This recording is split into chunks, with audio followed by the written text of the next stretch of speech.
presentation this afternoon to be half about Christians in modern America and half about Christians in ancient Asia Minor. We didn't get to the second half, so we didn't actually get to the text. So we're looking forward to coming to the text. Did you try yeah. Oh yeah, I better click that in. Yeah. Mark would not be happy. We don't want Mark to be happy. That's right.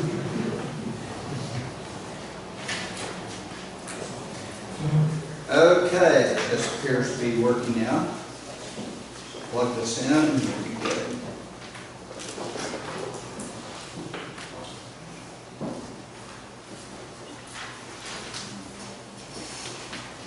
My ultimate goals here are two things besides just our study of 1 Peter and better understanding 1 Peter. But in talking about holy living in an ungodly culture, I want for us to encourage ourselves and our individual relationships with God in trying to live holy in a culture in which that is becoming more and more difficult to do. And I want us to think about others and our relationship to the ungodly culture around us and living in such a way that we can demonstrate before them what God wants men to be and can encourage them that they might become Christians as well. And it seems to me that this goes along very well with what 1 Peter does. And that 1 Peter, in fact, was written to ancient Christians in Anatolia or Asia Minor, or what we would today know as Turkey. Not the entirety of Turkey, but mostly the area towards the western side of Turkey, basically from in the middle up to the top of Turkey. As you look at the regions that are identified in verse 1, that is Pontus, Galatia, Cappadocia, Asia, and Bithynia, you might look in the back of your Bible and just see those regions and how they form basically a circle. And what is often thought is that Peter wrote this to be delivered by someone who traveled in a circle around there in the ancient region of Asia Minor and took this to a variety of churches in that region. Peter tells us his purpose in chapter 5 and verse 9. So if you turn back to chapter 5 and verse, I didn't mean to say 9. I meant to say 12. With the help of Silas, whom I regard as a faithful brother, I have written to you briefly, encouraging you and testifying that this is the true grace of God. Stand fast in it. So Peter was writing to Christians who were undergoing persecution and suffering from the world around them. And in the midst of that, they needed encouragement to stand up and to live holy lives. And many times in the book, he also mentions a concern for those around them as well and for seeking to bring them into the faith. And so like Peter, my concerns are both to encourage our holy living and to encourage us to put an evangelistic edge on our holy living as we seek to be examples to and encouragement to those that live around us. Looking back again at 1 Peter verse 1, I want us to look through several passages that show that these Christians were living in an ungodly and antagonistic culture. We might simply assume that given that these Christians were living probably in the 60s, would probably be when Peter was writing. Most scholars think Peter probably died under Nero in the late 60s, mid to late 60s, and so likely he is writing sometime close to that period of time. Of course, he does write another letter before his death in which he mentions his impending death and talks about his death coming.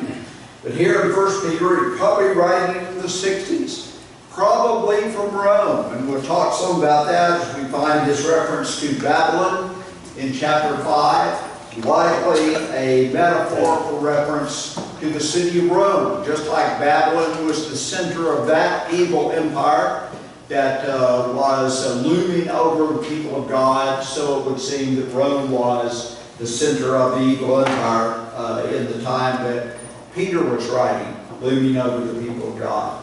Let's start with verse 1. Peter, an apostle of Jesus Christ, to God's elect, exiles scattered throughout the provinces of Pontus, Galatia, Cappadocia, Asia, and Bithynia.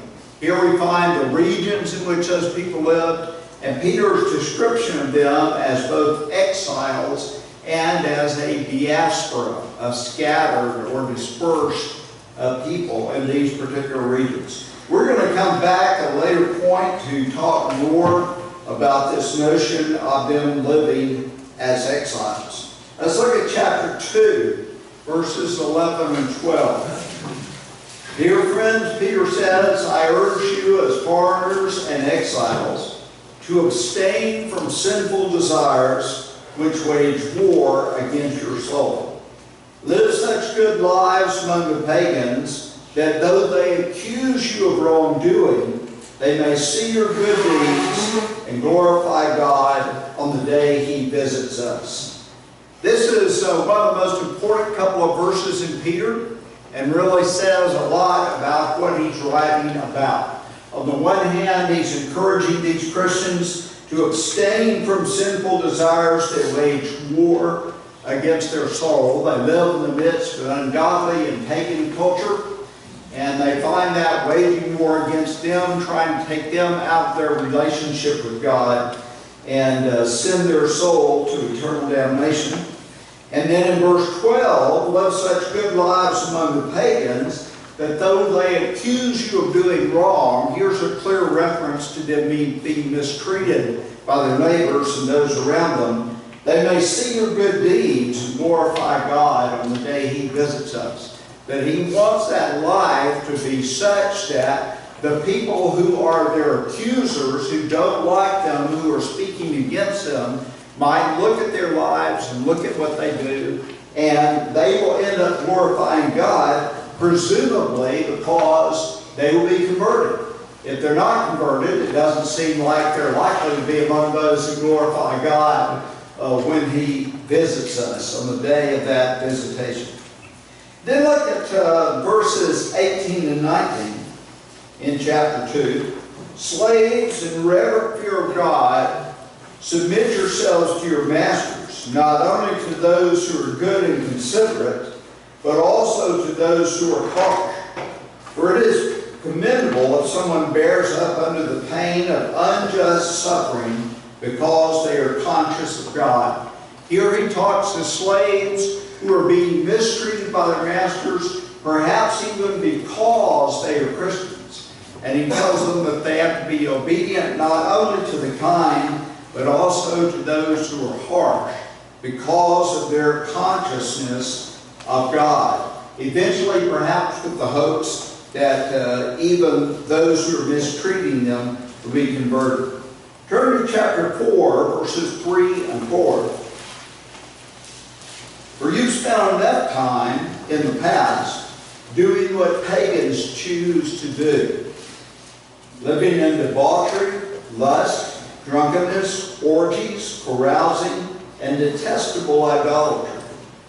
They are surprised that you do not join them in their reckless, wild living, and they heap abuse on you. Another reference to their mistreatment by their neighbors, and also a very clear indication that these Christians in Asia Minor were predominantly of a pagan background.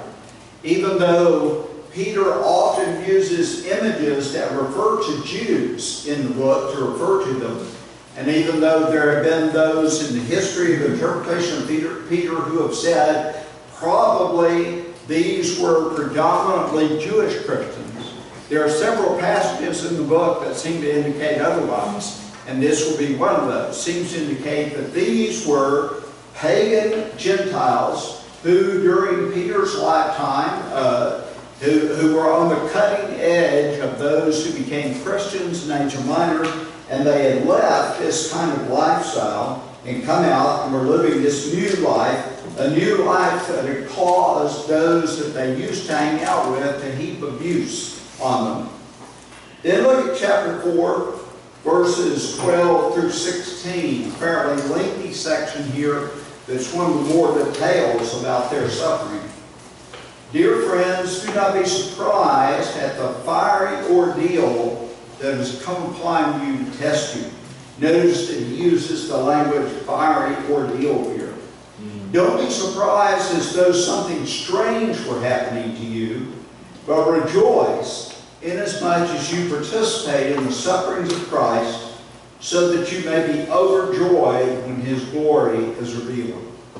If you were insulted, another reference to their mistreatment, because of the name of Christ, you are blessed, for the Spirit of glory and of God rests on you. If you suffer, it should not be as a murderer or a thief or any other kind of criminal, or even as a meddler. However, if you suffer as a Christian, don't be ashamed and praise God that you bear that name. Here he refers fairly lengthy to their fiery ordeal, to their suffering, the sufferings of Christ, to their being insulted, and to their suffering and being insulted because they are Christians. Clearly, this refers to an antagonistic culture around them. And in fact, it's not only around them in Asia Minor, but it's throughout the Roman world. Look at chapter 5 and verse 9. Resist him, standing firm in the faith, because you know that the family of believers throughout the world is undergoing the same kinds of struggles. When we try to decide what kinds of struggles, what kinds of persecution, what is the fiery ordeal, what kinds of suffering that the Christians are going through, that Peter is writing, there have been three answers in the study of the history of 1 Peter. The one that was most popular back at about the beginning of the last century and up through most of the last century, the first half, let's say, of the last century, was that they were suffering official persecution that was ordered by the Roman emperor. That is, that Nero, who we know put to death Christians in the city of Rome, was ordering the imprisonment, the confiscation of property, perhaps the death and martyrdom of Christians throughout Asia Minor.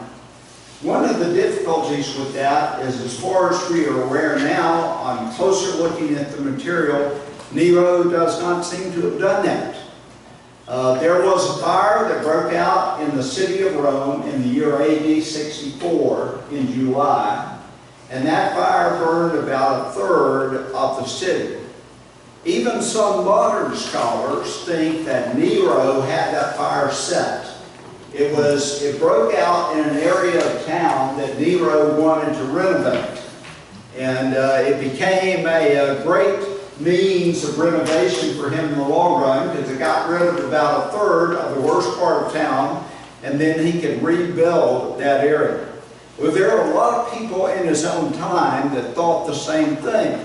They thought Nero had had the fire set. And Nero decided that he needed a scapegoat. And so the scapegoat he found were the Christians. And torturing some of the Christians, he actually apparently got some of the Christians to say, yes, we set the fire. And then he went after all of the Christians and put them to death in all kinds of horrendous ways. Burning them even as lamps at night as he drove around the city in a chariot under Christians who were being burned to death, and killed them in all kinds of horrendous fashion. But as far as we are aware, Nero's persecution of Christians did not extend outside of the city of Rome. He was punishing those who he said had set fire to the city of Rome, and that was the rationale for it. As far as we know, it didn't extend out from there. And so there are not many interpreters of 1 Peter these days who think that what Peter is talking about in these various passages that we've looked at is referring to an official persecution ordered by the Roman government. In fact, the pendulum has kind of swung almost completely to the other side, and that is that the majority of contemporary scholarly interpretation of 1 Peter takes the government out of the picture entirely. And they basically say what is going on here is that in various parts of the Roman world, including in particular the area of Asia Minor, there were people that just didn't like the Christians.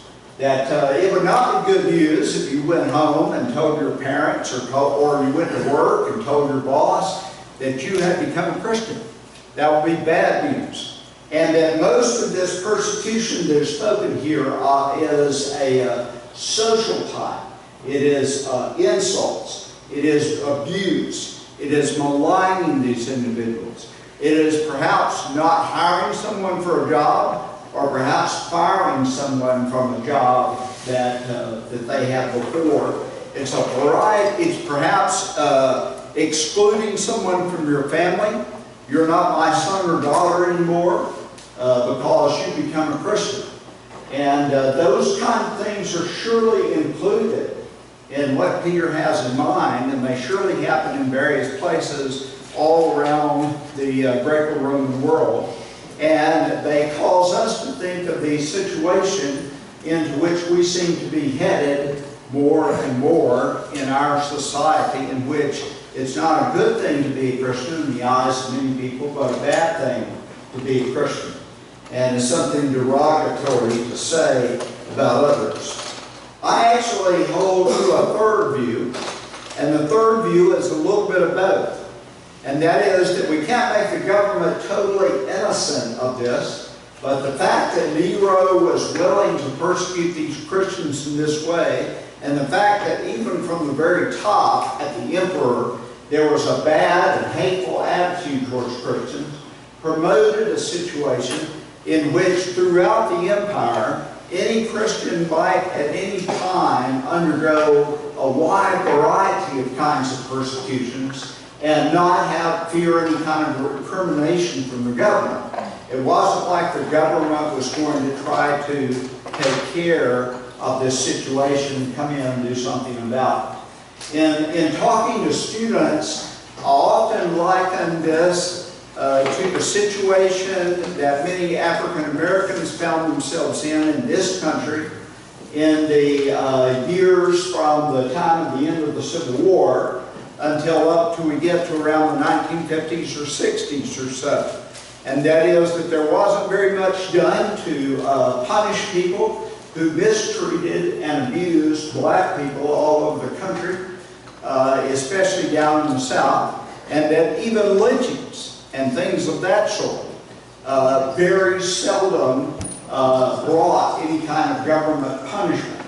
And so the government is complicit in this, in the sense that the government kind of turns another way as a variety of things may be happening in Asia Minor.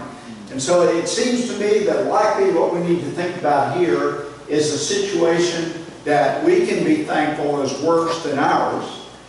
We don't know eventually where we will get, but certainly this situation seems to be worse than ours at the moment, which is that there wasn't perhaps an active order from Nero, okay, go into Asia Minor and put people in jail and take people's lives away. But when occasionally that sort of thing happened because someone was dissatisfied with a Christian neighbor or Christian as far as what was going on in their city was concerned, there would not be punishment from the government in those particular situations. And there was a general distaste for Christians all around. I want to read to you on the second page that you have as a handout. We won't read everything off these pages. Off this page, I'll leave you to be able to look more thoroughly at it later. But these are excerpts from authors in the early 2nd century, two of which are actually reflecting attitudes that people had in the first century as well as the early second century. In fact, two of them are specifically talking about Nero's punishment of the Christians and why that comes about. The first here is Tacitus. He is a Roman historian, and he's describing the Great Fire in Rome in AD 64 and the subsequent persecution of Christians by Nero. And he says that Nero tried to banish the belief that the conflagration, by which he means the fire of AD 64 that destroyed a third of Rome, was the result of his own order. But he couldn't do that. And so to try to get rid of that rumor or report, probably a true one, Nero fastened the guilt and inflicted the most exquisite tortures on, and now note this, a class hated for their abominations called Christians by the populace. And he later, in the same paragraph, speaks of Christianity as a deadly superstition. Checked for the moment, that is, the time Jesus was crucified, but breaking out again, not only in Judea, the source of the evil, and this thing calls Christianity evil, but also in Rome, where all things hideous and shameful from every part of the world meet and become popular. So he didn't have much love for Christians. And neither is he saying that anyone in the 60s in general in the Roman Empire. And then look at the last sentence here. And he describes, and as you look at it in some graphic detail, the things that Nero did to the Christians. Then in the last sentence he says, yes, even for criminals who deserved extreme and exemplary punishment, which is the way that he and other people thought of Christians, there arose a feeling of compassion, for it was not, as it seemed, for the public good, but to glut one man's cruelty that they were being destroyed. That is, Nero was so vicious to the Christians that he gained some sympathy from people that thought Christians ought to be mistreated. But not this man. They thought he had gone over the top in his mistreatment. Suetonius, writing also early in the 2nd century, gives a very brief one-sentence report of the same event, talking about what Nero did, and says punishment was inflicted on the Christians. And notice how he describes them. A class of men given to a new and wicked superstition. You'll notice that Pliny, who was actually the governor in Bithynia, one of the places that Peter writes to, Pliny is writing the Emperor Trajan around AD 112, and a little over halfway down that paragraph, you'll see that he describes Christianity as a perverse and extravagant superstition. Actually, his description, when you read it, of what he was doing to Christians, which he writes for the purpose of getting Trajan's approval. He says, I have these people, they're being brought to me, they tell me they're Christians, they tell me they won't worship you, and I really have received no instructions from you about what to do about it. So let me tell you what I am doing, and then you can tell me if that's right or wrong. And so basically he says he has a don't ask, don't tell policy unless Christians are brought before him. He doesn't go out and seek it. But if somebody brings a neighbor or a worker or someone before him and says, this man is a Christian, he won't worship the emperor, he pulls him in front of him and he says, now I want you to worship the emperor. I want you to curse Christ and worship the emperor. And if the guy does that, he sends him home. He says, that's fine. I figure if he does that, he's either not a Christian or he's not much of one.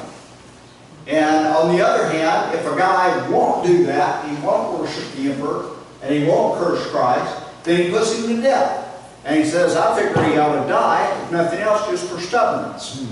And so Pliny is not going out and rounding up Christians and putting them in jail, but he is punishing them and even putting them to death when they're brought to him by someone else. And when he feels like he doesn't really have any choice about it. There is, by the way, and I don't have it here, but you can look this up on the internet easily. Just Google Pliny and Trajan and Christians, and you'll find that Trajan wrote him back, and that we have that letter as well. And Trajan basically said, you're doing the right thing. Don't go out and round them up, but if one is brought before you, then put them through the test that you're putting them through, and go ahead and put them to death if they're so stubborn as not be willing to worship the emperor and not be willing to curse Christ. And so Peter is writing in a situation in which Christians are being persecuted, very likely worse than anything we imagine, at least in our near future, within the United States. But Peter is writing them to encourage them to be faithful to God and also to live in such a way that others around them would end up becoming Christians and being converted themselves. If you'll turn to one of the 2 pages that you were just given, Living at Home as Foreigners, I want to underscore here the main way in which Peter suggests that Christians ought to view themselves in this situation. And I want to suggest that this works very well for us. As we begin to imagine ourselves, whether a person like me living in the South, or a person like yourselves living up in the Northwest, where the advancement of what we might call the secularization of culture, or the culture wars, or post-Christian society, wherever we call it, has gone further, that this model works very well for how we think of ourselves in relationship to God and in relationship to the culture around us. And that is that Peter, throughout the book, repeatedly goes to the metaphor of thinking of ourselves as exiles who are living in a foreign country. Everybody in antiquity and in modern times is familiar with the notion of people who are exiles or foreigners and are away from their home and living in another country, whether that is for a temporary period. And one of the words that Peter uses was sometimes used of people dwelling for a temporary period in another place, or whether that is for the rest of their lives. Peter doesn't really seem to be drawing much of a distinction as he uses these words. He seems to be talking of them both as ways of thinking of yourself as foreigners living in another country. He opens the book with that. Chapter 1, verse 1. Peter, an apostle of Jesus Christ, to God's elect, exiles scattered throughout the provinces of Pontus, Galatia, Cappadocia, Asia, and Bithynia. There's actually 2 words that he uses here that describe this kind of metaphorical description. One of them is the word exiles, foreigners that are away from their homeland and living somewhere else. And the other is the word dispersion or diaspora. You may have the translation exiles of the diaspora or exiles of the dispersion. The New International Version that I just read from is trying to explain what diaspora means when they translate it scattered throughout. Diaspora was a term that was commonly used by the Jews to refer to Jews that lived in various parts of the Roman Empire. That is, Jews who had been dispersed or scattered in other portions of the Roman Empire. And I don't know if some modern Orthodox Jews use the same terminology to refer to anyone that doesn't live in Palestine or Israel. If you lived in Israel or Palestine, you're in your home, but if you lived in all these other regions of the world, then you're part of the diaspora. Here, Peter is using a term that was normally used by Jews for Jews who were scattered as exiles living in other lands, but he's clearly using it for people who, as we said before, were probably predominantly Gentiles. Some of them were Jews, but most of them were probably Gentiles. And Peter is not speaking to them as Jews who are longing to return to their homeland Israel, but rather he's speaking to them as Christians who by their new birth have a new homeland. And their homeland is heaven. And it doesn't matter where you live and where you go on this earth, if you are the kind of pilgrim or exile that Peter speaks about, you'll never be at home. You'll always be away from home. I heard read a little kind of parable presented by Joe Barnett. Some of you that are older will remember the name Joe Barnett, a very common name in the past within Churches of Christ. He wrote a little story about a missionary who went overseas and was returning home on a ship. And as he returned home on the ship, as they got close to the shore, he started hearing a band. And he looked out, and there was a great crowd of people there, and there was a band that was playing, and he thought, I can't believe it, but they're excited that I'm returning home from my mission and wherever it was.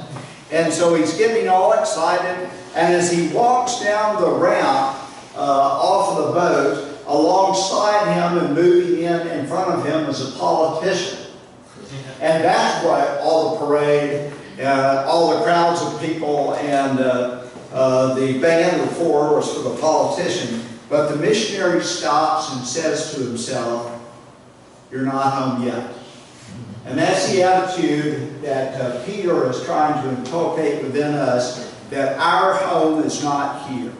And no matter what happens to us here, we're not home yet.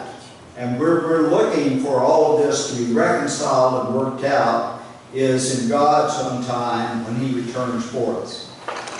Chapter 1, verse 17, he repeats part of the same idea.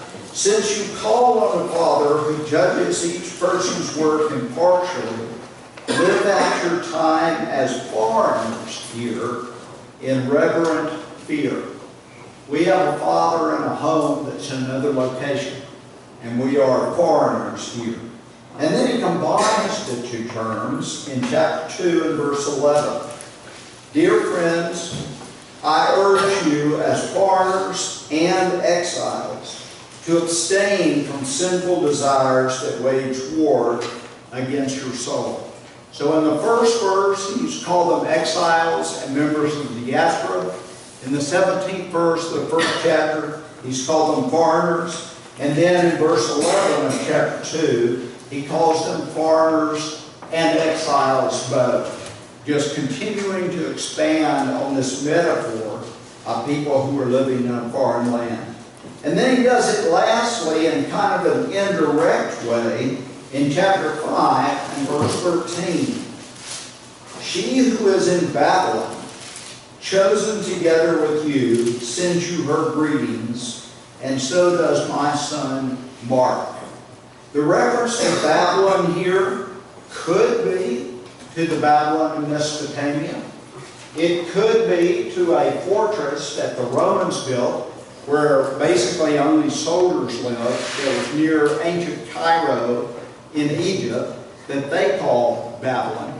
But it's not very likely to be either of those places. It seems to be a place that Peter is at, and he's writing from, and he's saying the church, she who is here in Babylon, sends you her greetings. And so it seems very likely to us that just like the book of Revelation and some non-scriptural later Jewish works, this is taking the idea of Babylon and applying that to Rome.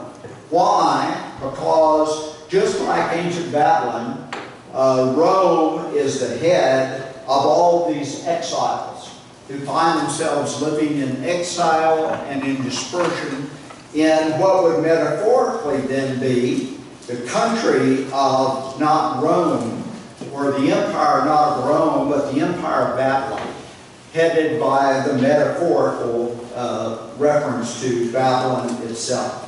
And so Peter likes to use this image to help encourage Christians as to how we ought to think about ourselves and as to how to live faithfully in our particular setting. I read an article about this that was written by a man named Miroslav Volk, and if any of you are interested in that, I can give you that reference, but I just want to let you know this next material is not original to me. But Wolf says there are a variety of ways that foreigners treat a country that they are in. And he says none of these really seem to fit what Peter talks about. What Peter talks about is something different. One of those is that they try to assimilate and become as much like the people around them as possible. And if you meet someone who is maybe not second generation, but certainly by third or fourth generation American, and they came in a family that was from some other country, spoke some other language, maybe their grandparents or even their parents still speak that language, but they may look different, and you may know that they are not the Western Europeans who were here as Americans or African Americans, but that rather they come from some other place fairly recently in the last few generations. Generally, what they will have done and tried to do is to assimilate. That is, to learn the language, to go through the educational system, to become people that are just like the rest of the Americans that they see around them in whatever part of the country that they find themselves. And of course, Wolf says that's not what Peter's urging us to do. He's not wanting us to assimilate, to become like the land in which we live. Another way that foreigners sometimes do is to colonize. And that, of course, is something that Great Britain and France and the U.S. and other great governments have been involved in a lot in the past. It's something we speak against a great deal now. And that is colonization, where you go take another country, you take it over, and then you begin to try to make its culture the same as yours. Essentially, colonization is what Alexander the Great did to what would eventually become the Roman Empire. Alexander the Great started in the 4th century BC. He started conquering in Greece, and he went all the way to India. And everywhere that he went, he established the Greek language and various Greek cultural artifacts. He tried to make them as Greek as possible.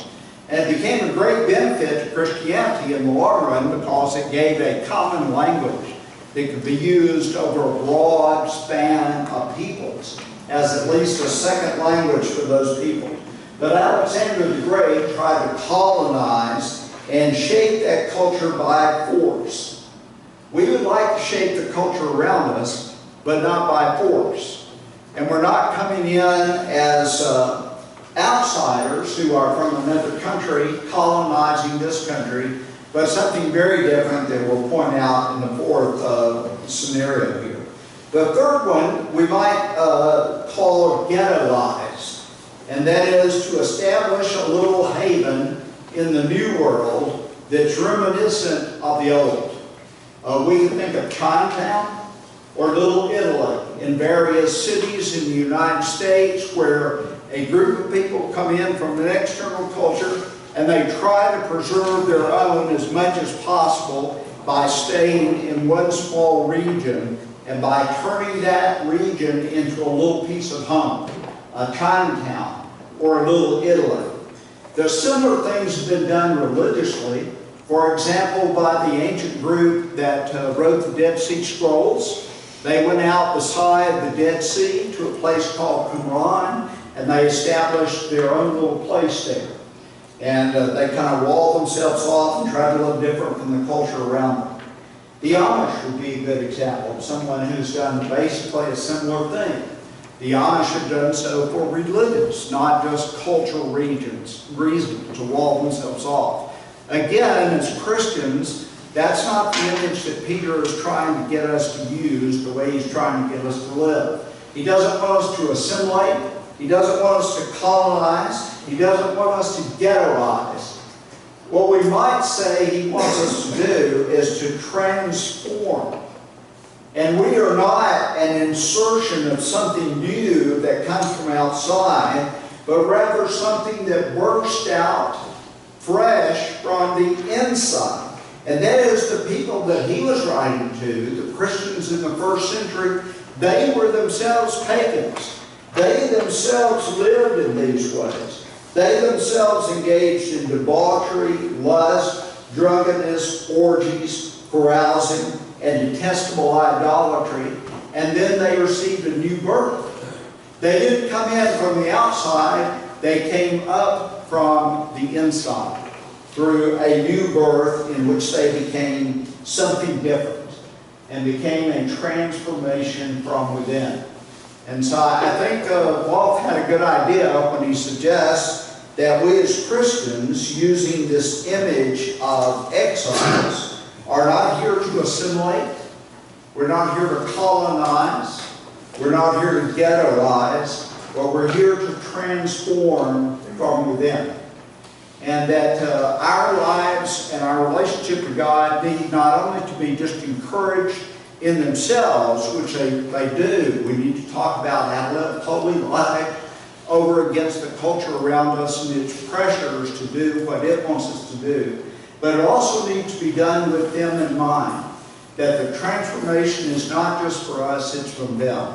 As Peter will say, and we'll look at these passages more in our next time together, Peter wants us to, in chapter 2 and verse 12, live such good lives among the pagans, that though they accuse you of doing wrong, they may see your good deeds and glorify God on the day He visits us. We'll talk about more about that in the morning. Thanks a lot. I think we're breaking for about 15 minutes.